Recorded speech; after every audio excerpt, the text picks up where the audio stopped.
Okay,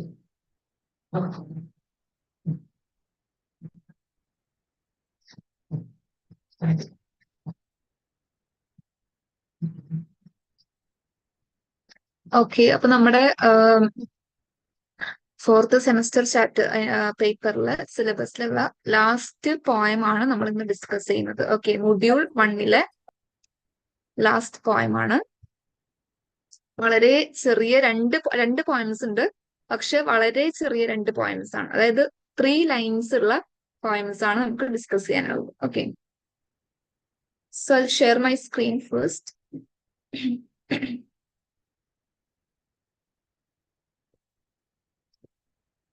screen കാണുന്നുണ്ടോ?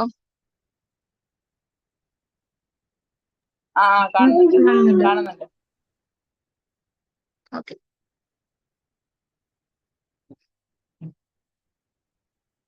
Voice clear അല്ലേ? Clear ആണ്. Okay okay. അപ്പോൾ we are going to discuss the poem in Kyoto and the old pond. Okay, അപ്പൊ ഇത് 2 poems ആണ്. In Kyoto എന്ന് പറയുന്നത് ഒരു പോയമും ദി ഓൾഡ് പോണ്ട് എന്ന് പറയുന്നത് വേറൊരു പോയം. രണ്ടും എഴുതിയിട്ടുള്ളത് സെയിം ആളാണ്. ഓക്കെ, സെയിം പോയറ്റ് ആണ് ബാഷോ എന്ന് പറയുന്ന ഒരു ജാപ്പനീസ് പോയറ്റ് ആണ് ബാഷോ. അദ്ദേഹത്തിന്റെ 2 വർക്ക്സ് ആണ് നമുക്ക് പഠിക്കാനുള്ളത്, ഇൻ ക്യോട്ടോയും the old pond. Okay, so first of all, let's look into the poet or the author Basho. Basho, full name Matsuo Basho, was a renowned Japanese poet and is widely regarded as one of the greatest haiku poets in the Edo period of Japanese literature. He is often credited with elevating the haiku to a form of high art. A haiku is a form of poetry characterized by its brevity, simplicity, and focus on nature. His haikus often capture the essence of a moment or scene with profound insight. Okay. അപ്പൊ ബാഷു എന്ന് പറഞ്ഞ നമ്മൾ നേരത്തെ പറഞ്ഞു, his full name is മാറ്റ്സുവോ ബാഷു. ഇദ്ദേഹം ഒരു Japanese poet ആണ്, well known ആയിട്ടുള്ള അറിയപ്പെടുന്ന ഒരു ജാപ്പനീസ് പോയിറ്റ് ആണ്, and one of the greatest haiku poets. What is mean by haiku? Haiku എന്ന് പറയുന്നത് ഒരു കൈൻഡ് ഓഫ് പോയിട്രി ആണ്, ഒരു ഡിഫറെന്റ് കൈൻഡ് ഓഫ് പോയിട്രി ആണ്, ജാപ്പനീസ് പോയിട്രിയിൽ കാണുന്ന ഒന്നാണ്.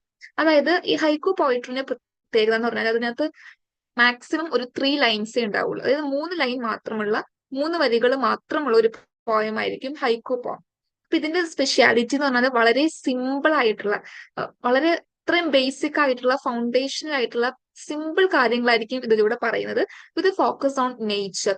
ആ പറയുന്നത് എപ്പോഴും ഒരു നേച്ചറുമായിട്ട്, പ്രകൃതിയുമായിട്ട് ബന്ധപ്പെട്ട് കിടക്കുന്ന കാര്യങ്ങളാണ് ഈ ഒരു പോയത്തിലൂടെ മെൻഷൻ ചെയ്യാറുള്ളത്. ഓക്കെ, വളരെ സിമ്പിൾ ആയിട്ടുള്ള നേച്ചറിന് ഫോക്കസ് കൊടുത്തിട്ട് പറയുന്ന ഒരു പോയമാണ് ഹൈക്കു പോയിന്റ്സ്. അപ്പൊ ഈ ഒരു ഹൈക്കു ഫോമിനെ, ഈ ഒരു ഹൈക്കു പോയട്രിനെ ഇത്രയും എന്താണ് ഫേമസ് അല്ലെങ്കിൽ റിനൗണ്ട് ആക്കിയത് ബാഷോ എന്ന് പറയുന്ന പോയറ്റ് ആണ്. Okay, so let's move into the introduction part.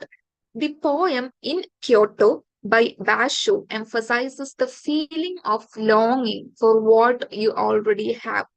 Poet uses the auditory image of the cuckoo's song, which is thought to make tourists yearn for their own country. The beginning of a harsher season and the end of a good one is both represented by the song of the bird. Even though the poet is already in Kyoto, the sound of the cuckoo makes him miss his native country. This yearning may be for an unrealized ideal, a lost past, or an imagined home. Jane Hirschfield, an American poet, translated this version. So this introduction is about the poem In Kyoto. Okay. In Kyoto എന്ന് പറയുന്ന ബാഷോന്റെ Japanese poem ഇംഗ്ലീഷിലേക്ക് translate ചെയ്തത് Jain Hirshfield എന്ന് പറയുന്ന ഒരു American പോയിറ്റ് ആണ്. Okay, അപ്പൊ ഈ ഇൻ ക്യോട്ടോ എന്ന് പറയുന്ന പോയം, ഫസ്റ്റ് ഓഫ് ഓൾ ഞാൻ പോയം ഒന്ന് വായിക്കാം. അതായത് വായിക്കാനൊന്നുമില്ല, ജസ്റ്റ് ആ ഒരു 3 ലൈൻസ് ഉള്ളൂ. ഞാൻ ഇവിടെ ഹെഡിങ്ങിന്റെ ഇവിടെ കൊടുത്തിരിക്കുന്ന അത്രയാണ് പോയം ഉള്ളൂ. അതായത് ഇൻ ക്യോട്ടോ അതാണ് ഒരു line, hearing the cuckoo next line, I long for Kyoto. ഇത്ര ഉള്ള ഒരു പോയം.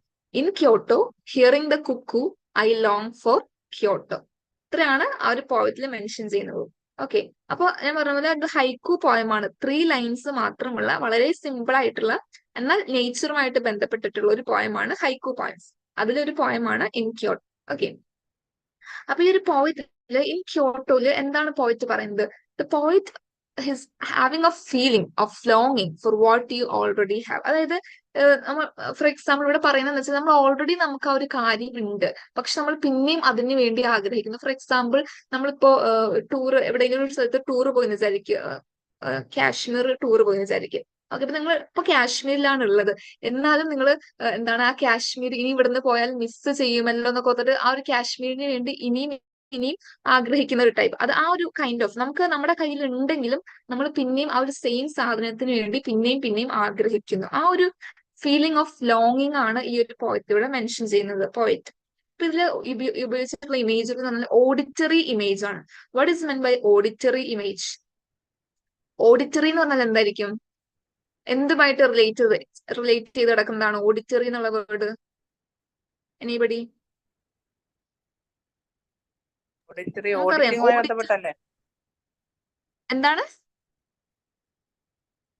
ഓഡിറ്ററി എന്നാ പറഞ്ഞേ. Auditory image. ഓഡിറ്ററി എന്ന് പറയുന്ന ഒരു വേർഡ് എന്തുമായിട്ട് റിലേറ്റ് ചെയ്തായിരിക്കും? നമുക്ക് അറിയാം, കാരണം നമ്മൾ കേൾക്കുന്നത് ഓഡിയോസ് എന്നുള്ളത് കേൾക്കാറുണ്ട്. ആ ഒരു വേർഡ് എന്തുമായിട്ട് ബന്ധപ്പെട്ടതാണ്? ഓഡിയോ ആയിട്ട് ബന്ധപ്പെട്ടതായിക്കോ? Yes, audio. അതായത് ഓഡിയോ എന്ന് പറയുമ്പോൾ നമ്മൾ കേൾക്കുക എന്നുള്ള മീനിങ് ആണല്ലോ അവിടെ കേൾക്കുന്ന. വരുന്നത്. അതെ. അത് തന്നെ കറക്റ്റ്. വീഡിയോസ് എന്ന് പറയുമ്പോൾ നമ്മൾ കാണുന്നതാണ്. ഓഡിയോസ് എന്ന് പറയുമ്പോൾ അതെ. കേൾക്കുക എന്നുള്ള ഒരു മീനിങ് ആണ്. അപ്പൊ ഓഡിറ്ററി ഇമേജ് എന്ന് പറഞ്ഞാൽ ഇമേജസ് റിലേറ്റഡ് വിത്ത് ഹിയറിംഗ്.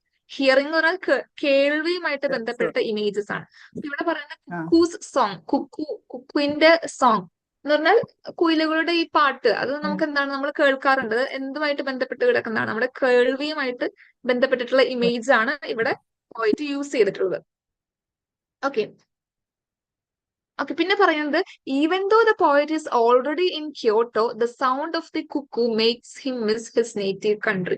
അതായത് ഈ സംസാരിക്കുന്ന ഈ പോയം എഴുതുന്ന പോയിറ്റ് എവിടെയാണുള്ളത്? ഈ Kyoto. Okay, first of all എന്താണ് ക്യോട്ടോ? ക്യോട്ടോ എന്ന് പറഞ്ഞാൽ ജപ്പാനിലുള്ള ഒരു സ്ഥലം, ഒരു പ്ലേസിന്റെ പേരാണ് ക്യോട്ടോ എന്നുള്ള ഒരു സ്ഥലത്തിന്റെ പേരാണ്. വളരെ ഇമ്പോർട്ടന്റ് ആയിട്ടുള്ള ജപ്പാനിലെ ഒരു ഏറ്റവും ഇമ്പോർട്ടന്റ് ആയിട്ടുള്ള ഒരു ഹെറിറ്റേജ് നേഷൻ ഒരു സ്ഥലമാണ് ക്യോട്ടോ.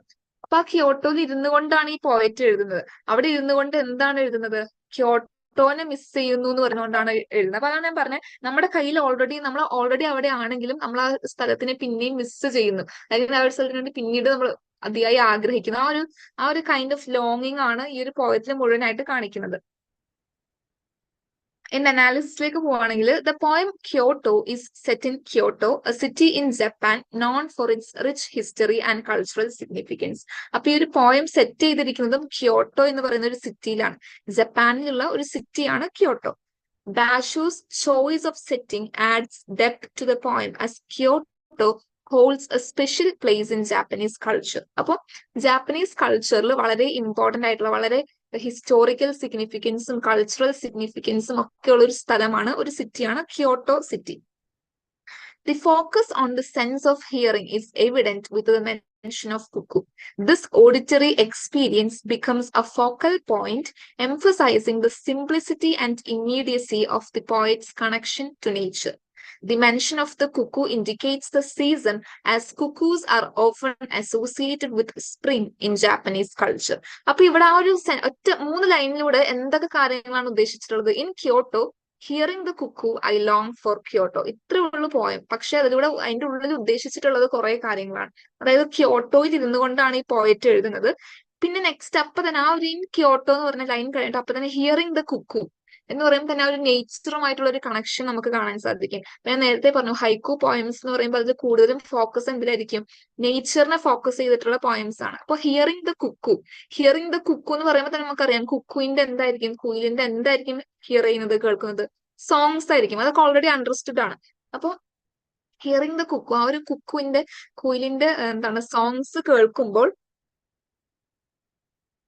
ഓക്കെ, ഒരു കുക്കിന്റെ സോങ്സ് കേൾക്കുമ്പോൾ എന്ത് ഓർമ്മ വരുന്നു? ഈ ക്യോട്ടോനെ പിന്നെയും പിന്നെയും ആരും മിസ് ചെയ്യാണ്. പോയറ്റ് എന്താണ് തന്റെ നേറ്റീവ് കൺട്രീനെ മിസ് ചെയ്യുന്നതാണ് കാണിക്കുന്നത്. പിന്നെ ഇവിടെ ഇമ്പോർട്ടന്റ് ആയിട്ടുള്ള ഒരു കുക്കു എന്ന് പറഞ്ഞ ഒരു സിമ്പിൾ കൊണ്ട് ഉദ്ദേശിക്കുന്നത് സ്പ്രിംഗ് സീസണെയാണ്. കാരണം ജാപ്പനീസ് കൾച്ചറിൽ കുക്കു അല്ലെങ്കിൽ കുയില് പോലെയുള്ള പക്ഷികളെല്ലാം സ്പ്രിംഗ് സീസണുമായിട്ടാണ് അസോസിയേറ്റ് ചെയ്യുന്നത്. ഓക്കെ, അപ്പൊ ചിലപ്പോൾ ആ ഒരു എന്താണ് ആ ഒരു സമയം, ഈ ഒരു പോയം എഴുതുന്ന സമയം ചിലപ്പോൾ സ്പ്രിംഗ് സീസണിലായിരിക്കാം ഈ ഒരു പോയം എഴുതിയെന്നുള്ള ഒരു കുറെ അനാലിസിസ് നമുക്ക് ഇതിലൂടെ കിട്ടും.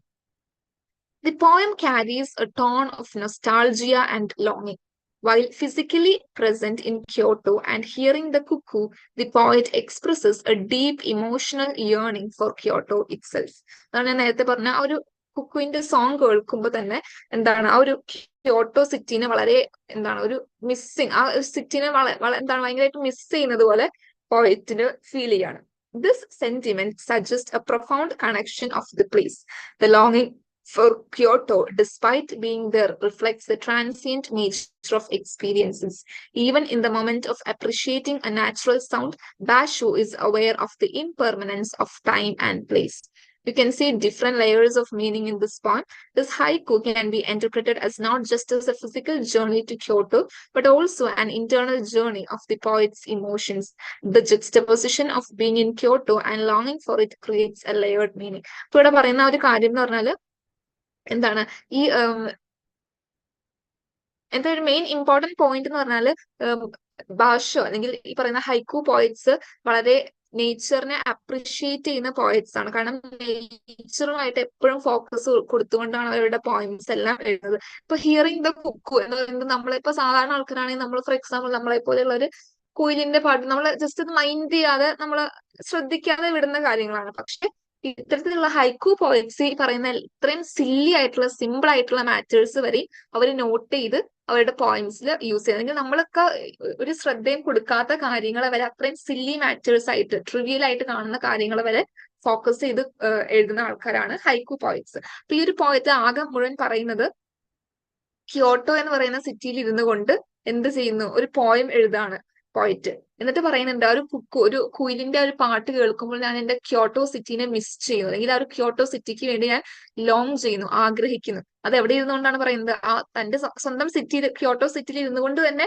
ഞാൻ എന്റെ സിറ്റിയെ മിസ് ചെയ്യുന്നു. അപ്പൊ ആ ഒരു എന്താണ് ആ ഒരു പ്ലേസുമായിട്ടുള്ള ആ ഒരു ഇത്രയും ബോണ്ടിങ് ആണ്, അല്ലെങ്കിൽ ആ ഒരു എന്താണ് തന്റെ നേറ്റീവ് സിറ്റിയുമായിട്ട് അല്ലെങ്കിൽ നേറ്റീവ് കൺട്രിയുമായിട്ടുള്ള അത്രയും ഒരു എന്താണ് കണക്ഷൻ ആണ് ഈ ഒരു പോയത്തിലൂടെ മെൻഷൻ ചെയ്യുന്നത്. അപ്പൊ എന്താ ആകെ അത്രയും ജസ്റ്റ് ചെറിയൊരു സിമ്പിൾ, അതായത് നേരത്തെ പറഞ്ഞ ഹൈക്കു പോയിംസ് തന്നെ വളരെ സിമ്പിൾ ആയിട്ടുള്ള ചെറിയ ചെറിയ തീംസ് പറയുന്ന പോയിംസ് ആണ്. അതായത് വലിയ ഒരുപാട് കാര്യങ്ങൾ അതിനകത്ത് ഇൻക്ലൂഡ് ചെയ്തിട്ടുള്ള പോയിംസ് ഒന്നല്ല, വളരെ സിമ്പിൾ ആയിട്ടുള്ള എന്താണ് കോമൺ ലൈഫിലുള്ള സിമ്പിൾ കാര്യങ്ങൾ പറയുന്ന ഒരു പോയം ആണ് ഹൈക്കു പോയിംസ്. അതിൽ ഒരു പോയമാണ് ഇൻ ക്യോട്ടോ. ഓക്കെ, അത്രേ ഉള്ളൂ. In Kyoto hearing the cuckoo I long for Kyoto. ഇത്രയാണ് ആ ഒരു പോയത്തിൽ പറയുന്നത്.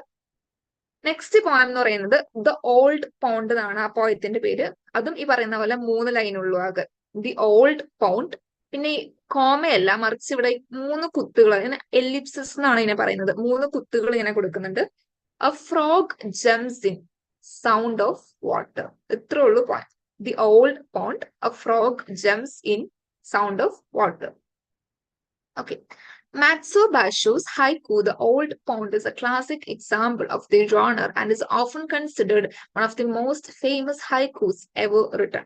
അപ്പൊ ഈ ഒരു ഓൾഡ് പോണ്ട് എന്ന് പറയുന്നത്, ദ ഓൾഡ് പോണ്ട് എന്ന് പറയുന്ന ഹൈക്കു ആണ് one of the most famous haikus ever written. ഇതുവരെ എഴുതപ്പെട്ടിട്ടുള്ള ഹൈക്കുകളിൽ ഏറ്റവും ഫേമസ് ആയിട്ടുള്ള ഒരു ഹൈക്കു പോയമാണ് the old pond. The setting of the old pond is a serene, timeless scene, a quiet old. ഹൈക്കൂസ് എന്താണ്? ഹൈക്കൂസ് എന്താണ് ഫേമസ് ഹൈക്കൂസ് പറഞ്ഞില്ലേ? ഹൈക്കൂസ് എന്ന് പറഞ്ഞാൽ എന്താണ്? അതാണ് ഞാൻ പറഞ്ഞത്. ഹൈക്കു പോയിംസ് നേരത്തെ പറഞ്ഞില്ല, ഹൈക്കു പോയിംസ് എന്ന് പറയുന്ന ഒരു ഡിഫറെന്റ് കൈൻഡ് ഓഫ് പോയിട്രി ആണ്. ജാപ്പനീസ് കൾച്ചറിലുള്ള അല്ലെങ്കിൽ ജപ്പാൻ പോയിറ്റ്സ് കൊണ്ടുവന്നിട്ടുള്ള ഒരു കൈൻഡ് ഓഫ് പോയിട്രി ആണ് ഹൈക്കു പോയിംസ്. അപ്പൊ നമ്മളിപ്പോ പറയുന്ന ഈ മാറ്റ്സുവോ ബാഷോ നമ്മുടെ പോയിറ്റ് ഉണ്ടല്ലോ, ബാഷോ ആണ് ഈ ഒരു ഹൈക്കു പോയിട്രി ഇത്രയും ഫേമസ് ആക്കിയിട്ടുള്ള ഒരു വ്യക്തി. ഹൈക്കു പോയംസിന്റെ ഒരു ഇമ്പോർട്ടൻസ് അല്ലെങ്കിൽ അതിന്റെ ഒരു സിഗ്നിഫിക്കൻസ്, അല്ലെങ്കിൽ ബാക്കി പോയംസിൽ നിന്ന് എങ്ങനെയാണ് ഹൈക്കു പോയംസ് ഡിഫറെന്റ് ആയിട്ട് നിൽക്കുന്നത് എന്ന് വെച്ചാൽ, ഹൈക്കു പോയംസിൽ എന്താണ് ആകെ 3 ലൈനേ ഉണ്ടാകുള്ളൂ. ഇപ്പൊ നമ്മൾ നേരത്തെ പഠിച്ച പോയം ആണെങ്കിലും ഈ ഒരു പോയം ആണെങ്കിലും ആകെ ഒരു 3 ലൈൻസ് അല്ലേ ഉള്ളൂ. 3 ലൈൻ മാത്രമേ ഉണ്ടാവുള്ളൂ. പിന്നെ ഇതിൽ കൂടുതലായിട്ട് എന്താണ് നേച്ചറുമായിട്ട് ബന്ധപ്പെട്ട് കിടക്കുന്ന ഇമേജസ് ആയിരിക്കും കൂടുതൽ ഇവർ യൂസ് ചെയ്യുക. മാത്രമല്ല വളരെ സിമ്പിൾ ആയിട്ടുള്ള കാര്യങ്ങളായിരിക്കും ഇതിലൂടെ മെൻഷൻ ചെയ്യുന്നത്. ആ ഒരു അത്തരം കൈൻഡ് ഓഫ് പോയിട്രീനാണ് ഹൈക്കു പോയിട്രി എന്ന് പറയുന്നത്. അപ്പൊ ഈ നമ്മൾ പഠിക്കുന്ന ഈ ദ ഓൾഡ് പോണ്ട് ആണ് ഏറ്റവും ഫേമസ് ആയിട്ടുള്ള ഹൈക്കു പോയം. അതായത് ഹൈക്കു പോയംസിൽ കൺസിഡർ ചെയ്യുമ്പോൾ ഏറ്റവും ഫേമസ് ആയിട്ടുള്ള ഹൈക്കു പോയമാണ് ദി ഓൾഡ് പോണ്ട്. ക്ലിയർ ആണോ? Okay clear. ഓക്കെ. അപ്പൊ ഈ ഒരു ഓൾഡ് പോണ്ട് എന്ന് പറയുന്ന ഈ ഒരു പോയത്തിന്റെ സെറ്റിംഗ് എന്ന് പറയുമ്പോൾ എന്താണ്, ഒരു ഓൾഡ് പോണ്ട് തന്നെയാണ്. അപ്പൊ നേരത്തെ പോയം ഇൻ ക്യോട്ടോ എന്ന് പറയുന്ന ഒരു പോയത്തിന്റെ സെറ്റിംഗ് എന്ന് പറയുന്നത് ക്യോട്ടോ സിറ്റി ആയിരുന്നു. ജപ്പാനിലുള്ള ഒരു സിറ്റിയാണ് ക്യോട്ടോ സിറ്റി. അതായിരുന്നു ആ ഒരു പോയത്തിന്റെ സെറ്റിംഗ്. ഇവിടെ വരുമ്പോ എന്താണ് സെറ്റിംഗ്? ഒരു ഓൾഡ് പോണ്ട്, അതായത് വളരെ എന്താ പഴകിയ ഒരു പോണ്ട്. ഒരു പോണ്ട് എന്ന് പറഞ്ഞാൽ നിങ്ങൾക്കറിയാലോ, ഒരു എന്താണ് ഒരു ലേക്ക് അല്ലെങ്കിൽ ഒരു പോണ്ട് പോലത്തെ ഒരു കുളം ആണ് ഇതിന്റെ ഒരു setting. This provides a backdrop that is both tranquil and contemplative. The initial emphasis on the old pond's silence creates a moment of stillness and anticipation. അപ്പൊ നമ്മൾ ജസ്റ്റ് ഇമാജിൻ ചെയ്യണം. അതായത് എല്ലാം ഒന്നും ഈ ഒരു പോയത്തിൽ മെൻഷൻ ചെയ്യുന്നില്ല, ആകെ കുറച്ച് കാര്യങ്ങളുള്ളൂ. അപ്പൊ നമ്മൾ കുറെയൊക്കെ നമ്മൾ ഇമാജിൻ ചെയ്യണം. അതായത് ഒരു ഓൾഡ് പോണ്ട് എന്ന് പറയുമ്പോൾ എന്താണ്, വളരെ പഴക്കം ചെന്ന ഒരു കുളം എന്ന് പറയുമ്പോൾ നമുക്കറിയാം അവിടെ വളരെ സൈലന്റ് ആയിരിക്കും, വളരെ ഷാബി ആയിട്ട്, അല്ലെങ്കിൽ എന്താണ് ചിലപ്പോൾ ആരും അങ്ങോട്ട് പോവാത്തത് കൊണ്ടാണ് അത് ഓൾഡ് ആയിട്ട് കിടക്കുന്നത്. അല്ലെങ്കിൽ എന്താണ് വളരെ പഴക്കം ചെന്ന ഒരു കുളം, നിങ്ങൾ അത് ഇമാജിൻ ചെയ്യുക. അപ്പൊ അവിടെ വളരെ സൈലന്റ് ആയിട്ടുള്ള, വളരെ പീസ്ഫുൾ ആയിട്ടുള്ള ഒരു സ്ഥലമായിരിക്കും ചിലപ്പോ അത്. Okay. The absence of sound becomes a canvas for the subsequent event. This haiku captures a singular action of frog jumping into the pond. അപ്പൊ ഈ ഒരു പോയിന്റില് ആദ്യം പറയുന്നത് ദ ഓൾഡ് പോണ്ട്. അപ്പൊ നമ്മൾ മനസ്സിൽ ഒരു പിക്ചറൈസ് ചെയ്യുക. ഒരു ഓൾഡ് പോണ്ട്, ഒരു പഴയ കുളം. അങ്ങോട്ട് എന്ത് സംഭവിക്കുന്നുണ്ട്? അവിടെ ഒരു സിംഗിൾ ആക്ഷൻ ആണ് ഈ ഒരു പോയിന്റിൽ സംഭവിക്കുന്നുള്ളൂ. A frog jumps in. ഒരു തവള ആ ഒരു പോണ്ടിലേക്ക് എടുത്ത് ചാടുന്നത് കാണാം. This moment is vividly portrayed with a concise description of the frog's leap and the resulting splash. The use of the kirigi cutting word in the second line, represented by the ellipsis, adds a pause and invites a reflection. It enhances the moment of the frog's leap, allowing readers to mentally participate in the action. The final line not only completes the action but also returns to the theme of silence. This cyclical structure reinforces the tranquility of the scene. അപ്പൊ നിങ്ങൾ ഈ ഒരു imagine ചെയ്യണം. ഈ ഒരു point വായിക്കുമ്പോൾ തന്നെ the old pond, ഒരു പഴയ കുളം നമ്മുടെ മൈൻഡിൽ നമ്മൾ ഇമാജിൻ ചെയ്യുന്നു. പിന്നെ അവിടെ ഒരു കുറച്ച് കട്ടിങ്, അതായത് എന്താണ്, കുറച്ച് ഗ്യാപ്പ് ഇട്ടിട്ടുണ്ട്. അതായത് നമ്മൾ കുറച്ചു നേരം ആലോചിക്കണം എന്നുള്ളത് കാണിക്കാനായിരിക്കും ചിലപ്പോൾ ആ മൂന്ന് കുത്തുകൾ, ആ ഒരു മൂന്ന് കുത്തുകൾ പറയുന്നത് എല്ലിപ്സിസ് എന്നാണ്. ഓക്കെ. ആ ഒരു മൂന്ന് കുത്തുകളിനെ കൊടുത്തിട്ടുണ്ട്. അതായത് അല്ലെങ്കിൽ പെട്ടെന്ന് നമ്മൾ വായിക്കാനായിരുന്നെങ്കിൽ ചിലപ്പോൾ കോമ ഇട്ട് എഴുതിയാൽ മതിയായിരുന്നു. പക്ഷെ നമ്മുടെ പോയിട്ട് ആ ഒരു മൂന്ന് കുത്ത് കൊടുത്ത് ചിലപ്പോൾ നമ്മൾ കുറച്ച് ഒന്ന് ഇമാജിൻ ചെയ്യുക. ആ ഒരു ഓൾഡ് പോണ്ടിനെ നമ്മൾ ഇമാജിൻ ചെയ്യുക. അങ്ങനെ ഇരിക്കുമ്പോൾ എന്ത് സംഭവിക്കുന്നു? A frog jumps in. ഒരു തവള ആ ഒരു ഓൾഡ് പോണ്ടിലേക്ക്, ആ ഒരു കുളത്തിലേക്ക് എടുത്ത് ചാടുന്നു. പിന്നീട് എന്ത് സംഭവിക്കുന്നു? Sound of water. അപ്പൊ ഒരു എന്ത് സാധനം വെള്ളത്തിലേക്ക് ചാടിയാലും ഒരു സൗണ്ട് കേൾക്കും, ഒരു സ്പ്ലാഷിംഗ് സൗണ്ട് കേൾക്കും അല്ലെ? അപ്പൊ ആ ഒരു സൗണ്ട് കേൾക്കുന്നു. ഇത്രയും കാര്യങ്ങളാണ് ആ ഒരു പോയത്തിൽ ആകെ മെൻഷൻ ചെയ്യുന്ന ഇത്രയും കാര്യങ്ങളുള്ളൂ. അപ്പൊ ഇതിലൂടെ പറയുന്നത് നമുക്ക് വേണമെങ്കിൽ മനസ്സിലാക്കാൻ പറ്റും ഒരു തീം എന്ന് പറഞ്ഞാൽ ഒരു സൈക്ലിക്കൽ സ്ട്രക്ചർ ഓഫ് സീൻ. എങ്ങനെയാന്ന് വെച്ചാല് ഈ പോയം സ്റ്റാർട്ട് ചെയ്യുമ്പോൾ വളരെ നിശബ്ദമായിട്ടുള്ള ഒരു അവസ്ഥയാണ്. ഒരു ഓൾഡ് പോണ്ട്, വളരെ സൈലന്റ് ആയിട്ടുള്ള ഒരു പഴയ കുളം. അങ്ങോട്ടേക്ക് ഒരു തവള വരുന്നു, തവള വന്ന് എടുത്ത് ചാടുന്നു, അപ്പൊ ഒരു സൗണ്ട് കേൾക്കുന്നു, പിന്നെയും സൈലന്റ് ആകുന്നു. അപ്പൊ ആ ഒരു സൈക്ലിക്കൽ നേച്ചർ ഓഫ് അതാണ് കാണിക്കുന്നത്. ആദ്യം സൈലന്റ് ആയിരുന്നു, ജസ്റ്റ് അതിന്റെ ഇടയിൽ ഒരു സിംഗിൾ ആക്ഷൻ നടക്കുന്നുണ്ട്. തവള വരുന്നു, തവള എടുത്ത് ചാടുന്നു, സൗണ്ട് കേൾക്കുന്നു, പിന്നെയും കുളം പഴയതുപോലെ സൈലന്റ് ആകുന്നു. അങ്ങനെ ഒരു സൈക്ലിക്കൽ നേച്ചർ ആണ് ഇവിടെ ഈ ഒരു പോയത്തിൽ മെൻഷൻ ചെയ്യുന്നത്. Here, the haiku focuses on a natural event, portraying the simplicity and beauty of the frog's interaction with the pond. It captures a fleeting moment in nature, aligning with the traditional haiku emphasis on transience. The The simplicity of the scene contains a sense of wonder. Basho's ability to find profound meaning in the ordinary elevates the haiku beyond a mere description of an event. The haiku embodies the aesthetic principle of sabi loneliness and wabi simplicity. The balance between action and stillness, sound and silence contributes to the overall harmony of the poem. അപ്പം നമ്മൾ നേരത്തെ പറഞ്ഞ ആ ഒരു point നമ്മൾ just എന്താണ്, ഒരു തവള ഒരു കുളത്തിലേക്ക് എടുത്ത് ചാടുന്നതൊക്കെ നമ്മളൊന്നും ശരിക്കും ശ്രദ്ധിക്കുക പോലും ചെയ്യാത്ത കുറെ കാര്യങ്ങളാണ്. ഇത് ഓർഡിനറി ആയിട്ട് എന്ന് നടക്കുന്ന റിയൽ ലൈഫ് ജീവിതത്തിൽ അല്ലെങ്കിൽ കോമൺ ആയിട്ട് കാണുന്ന കുറെ കാര്യങ്ങളാണ് ഇതൊക്കെ. നമ്മൾ ശ്രദ്ധിക്കൂല. നേരത്തെ പോയതില് കുക്കുവിന്റെ സോങ് ആയിരുന്നു, കുയില് പാടുന്നത്. ഇവിടെ വരുമ്പോ ഫ്രോഗ് ഒരു വെള്ളത്തിലേക്ക് എടുത്ത് ചാടുന്നത്. ഇതൊക്കെ നമ്മള് നോർമൽ നമ്മള് ഹ്യൂമൻസ് ആരും ശ്രദ്ധിക്കാത്ത കുറെ ഓർഡിനറി ആയിട്ട് നടക്കുന്ന കുറെ കാര്യങ്ങളാണ്. പക്ഷെ ഈ ഇത്തരത്തില് വെറുതെ ഇത്രയും സിമ്പിൾ ആയിട്ട് നടക്കുന്ന കുറെ കാര്യങ്ങളെയാണ് ഈ ഒരു പോയറ്റ് എന്താണ് ഒരു പോയമായിട്ട് എഴുതി ചേർത്ത് അതിലൂടെ വേറൊരു കൈൻഡ് ഓഫ് മീനിങ് അതിന് അനാലിസിസ് കൊണ്ടുവരാൻ ശ്രമിക്കുന്നത്. അപ്പൊ ഇതിനകത്ത് പറയുന്ന അതൊരു ഇമ്പോർട്ടന്റ് ആയിട്ടുള്ള ഒരു പോയിന്റ് എന്ന് പറഞ്ഞാൽ ഹൈക്കു പോയിന്റ്സ് എന്ന് പറയുമ്പോൾ അതിനകത്ത് it embodies the aesthetic principle of sabi and wabi എന്ന് പറഞ്ഞാൽ ജാപ്പനീസ് ടേംസ് ആണ്. അതിന്റെ മീനിങ് എന്ന് പറഞ്ഞാൽ ലോൺലിനെസ് ആൻഡ് സിംപ്ലിസിറ്റി എന്നുള്ളതാണ്. അത് നമ്മൾ നേരത്തെ പറഞ്ഞതുപോലെ തന്നെ എന്താണ് വളരെ സിമ്പിൾ ആയിട്ടുള്ള തീംസ് ആയിരിക്കും ഇതിനകത്ത് പറയുക. അതേസമയം ലോൺലിനെസ്സും ഇതിനകത്തൊരു തീം ആയിരിക്കും. ഇപ്പൊ ഇവിടെ എന്ന് പറയുമ്പോൾ എന്താണ് വളരെ ലോൺലി ആയിട്ടുള്ള ഒരു ഒറ്റപ്പെട്ട് കിടക്കുന്ന പഴയ ഒരു കുളത്തിലേക്ക് തവള വരുന്നു. അപ്പൊ ലോൺലിനെസ് എപ്പോഴും അവിടുത്തെ ഒരു തീമാണ്. മറ്റേ പോയറ്റിൽ എങ്ങനെയായിരുന്നു, ആ ഒരു ക്യോട്ടോ സിറ്റിക്ക് വേണ്ടി ലോങ്ങിങ് ചെയ്യുന്നു. ആ ഒരു ക്യോട്ടോ സിറ്റിയിലെ എന്താണ് എന്താണ് ആ ഒരു ഒറ്റയ്ക്ക് ആ ഒരു പോയറ്റ് ആ ഒരു ക്യോട്ടോ സിറ്റിയിൽ ഇരുന്നു കൊണ്ട് തന്റെ സിറ്റിക്ക് വേണ്ടി ലോങ് ചെയ്യുന്നു, ആഗ്രഹിക്കുന്നു. അപ്പോ ഈ ഒരു ഹൈക്കു പോയിംസ് വരുന്ന രണ്ട് ഇമ്പോർട്ടന്റ് തീംസ് ആണ് sabi and wabi, which means loneliness and simplicity. Despite its specific imagery, the old pond resonates universally. The simplicity and universality of the scene allow readers to connect with the haiku on a personal and contemplative level. The frog's leap into the pond can be seen metaphorically representing moments of sudden insight or change. The ripples in the water symbolize the broader impact of small actions. Basho's The Old Pond exemplifies the essence of haiku, capturing the beauty in simplicity and inviting readers to appreciate the profound in the ordinary. The haiku's enduring popularity speaks to its timeless appeal and the universal theme it encapsulates. അപ്പൊ ഇതിനകത്ത് നമുക്ക് ഇതിന് എത്ര വേണമെങ്കിൽ interpretations നമുക്ക് ഇപ്പൊ ഓരോരുത്തർക്കും ഓരോ ഈ പോയം വായിക്കുമ്പോൾ കൈൻഡ് ഓഫ് ഡിഫറെന്റ് ഇന്റർപ്രിട്ടേഷൻസ് ആയിരിക്കും. അപ്പൊ ഓരോരുത്തരുടെ പെർസ്പെക്ടീവ്സ് അനുസരിച്ച് ഇപ്പൊ ഞാൻ ഈ പോയം വായിക്കുമ്പോൾ തോന്നുന്ന ആ ഒരു മീനിങ് ആയിരിക്കില്ല മേ ബി നിങ്ങൾക്ക് വായിക്കും, നിങ്ങളുടെ ഓരോരുത്തർക്കും വായിക്കുമ്പോൾ വേറെ വേറെ മീനിങ് തോന്നും. ഇപ്പൊ വേറൊരു കൈൻഡ് ഓഫ് അനാലിസിസ് എന്ന് പറഞ്ഞാൽ ആ ഒരു തവള എടുത്ത് ചാടുന്നത് നമ്മുടെ ഹ്യൂമൻസിന്റെ ലൈഫിലാണെങ്കിൽ നമ്മുടെ എടുത്തു ചാടിയുള്ള ഒരു തീരുമാനങ്ങൾ അല്ലെങ്കിൽ നമ്മൾ എന്താണ് പെട്ടെന്ന് ക്വിക്കായിട്ട് എടുക്കുന്ന ഡിസിഷൻസിനെ വേണമെങ്കിൽ നമുക്ക് അതുമായിട്ട് ലിങ്ക് ചെയ്യാൻ സാധിക്കും.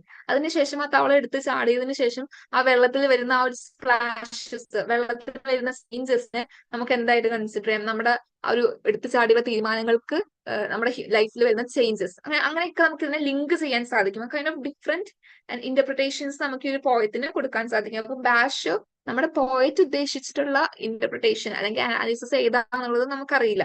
പക്ഷെ ഇത് വായിക്കുന്നവർക്ക് അവരുടെ ഇഷ്ടത്തിനനുസരിച്ചുള്ള എന്താണ് ഇന്റർപ്രിട്ടേഷൻസ് ഈ ഒരു പോയത്തിലൂടെ ലഭിക്കും. അതാണ് ഈ ഹൈക്കു പോയിന്റ്സിന്റെ ഒരു സ്പെഷ്യാലിറ്റി എന്ന് പറയുമ്പോൾ ഇത്രയും ഓർഡിനറി ആയിട്ടുള്ള കാര്യങ്ങളെ വരെ എന്താണ് വളരെ സെലിബ്രേറ്റ് ചെയ്തുകൊണ്ട് എന്താണ് വളരെ ഗ്ലോറിഫൈ ചെയ്തുകൊണ്ടാണ് ഈ ഒരു പോയത്തിൽ മെൻഷൻ ചെയ്യുന്നത്. അതാണ് അത്രയും സിമ്പിൾ ആയിട്ട് ഹ്യൂമന്റെ ലൈഫിൽ നടന്നു പോകുന്ന അല്ലെങ്കിൽ നമ്മുടെ സറൗണ്ടിങ്സിൽ നടന്നു പോകുന്ന കാര്യങ്ങളാണ് ഈ കുയിലിന്റെ പാട്ടും ഫ്രോഗിന്റെ ജമ്പും ഒക്കെ നമ്മൾ ആരും ശ്രദ്ധിക്കുക പോലും ചെയ്യാത്ത കാര്യങ്ങളാണ്. പക്ഷെ അങ്ങനെ അത്തരത്തിലുള്ള എന്താണ് ഓർഡിനറി ആയിട്ടുള്ള കാര്യങ്ങൾ പോലും അപ്രിഷിയേറ്റ് ചെയ്യണം അല്ലെങ്കിൽ അതിനെയൊക്കെ സെലിബ്രേറ്റ് ചെയ്യണം എന്നാണ് ഈ ഹൈക്കു പോയിംസ് അല്ലെങ്കിൽ ഹൈക്കു പോയറ്റ്സ് പറയുന്നത്. അതാണ് അവരുടെ ആ ഒരു ഹൈക്കു പോയട്രിയുടെ ഒരു ഇമ്പോർട്ടൻസ് അല്ലെങ്കിൽ ഹൈക്കു പോയട്രി ഇത്രയും ഫേമസ് ആവാനുള്ള one of the main reason എന്ന് പറയുന്നത് അതിന്റെ ആ ഒരു ഷോർട്ട് ഫോം, അതായത് വളരെ ചെറുതായിട്ട് ഏറ്റവും സിമ്പിൾ ആയിട്ട് കാര്യങ്ങൾ അവതരിപ്പിക്കുന്നു എന്നുള്ളതാണ് ആ ഒരു ഹൈക്കു പോയത്തിന്റെ ഏറ്റവും വലിയ ഇമ്പോർട്ടൻസ്. കാരണം വലിയൊരു പോയം വായിക്കുന്നതും ചെറിയൊരു പോയം വായിക്കുന്നതും എടുത്തു നോക്കുമ്പോൾ ഏറ്റവും കൂടുതൽ റീഡേഴ്സ് ചെറിയ പോയത്തിനായിരിക്കും മേ ബി, കാരണം അതായിരിക്കും വായിക്കാൻ എളുപ്പം,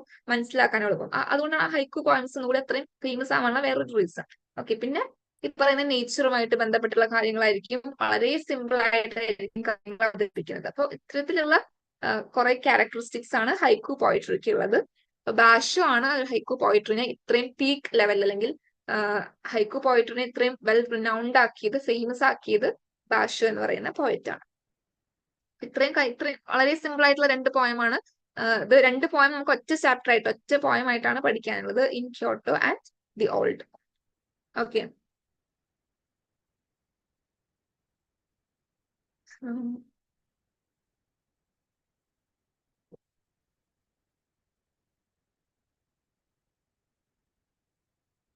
ഓക്കെ, അപ്പൊ അത്രേ ഉള്ളൂ ഒരു പോയം. അപ്പൊ നമ്മുടെ ഫസ്റ്റ് മൊഡ്യൂള് ഫിനിഷ് ചെയ്തിട്ടുണ്ട്.